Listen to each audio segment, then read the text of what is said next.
এবং বাঘকে royal Bengal tiger হিসেবে পরিচিত, সেই বাঘকে রক্ষা করার জন্য একটা রিসার্চ হয়।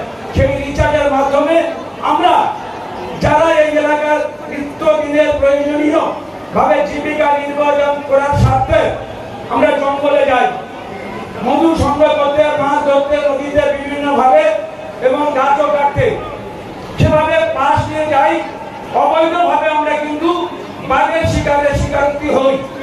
যার জন্য করে আমি বলবো এপিসি কমিটি যারা আছেন এবং ফরেস্ট দপ্তরের রেঞ্জার অফিসার যারা আছেন, যেভাবে আমাদেরকে রক্ষা করার জন্য শুধু মহিপির নয়, ভুবনেশ্বরী দেউলবাড়ি ফরেস্ট অফিসের মাধ্যমে যে বাঘ জঙ্গল থেকে এসে আমাদের ক্ষতি যাতে না করতে পারে তার জন্য চতুর্দিক দিয়ে যে জাল দিয়ে ঘেরা হয়, সেই জাল কিন্তু আমরা কেটে নিয়েছি। সেটা আমি এপিসি কমিটির মাধ্যমে তাদেরকে বলবো এই জাল যাতে না কাটে, তারা রক্ষা করছে আমাদের পরিচয় মানুষের যাতে বিপদ না ঘটে।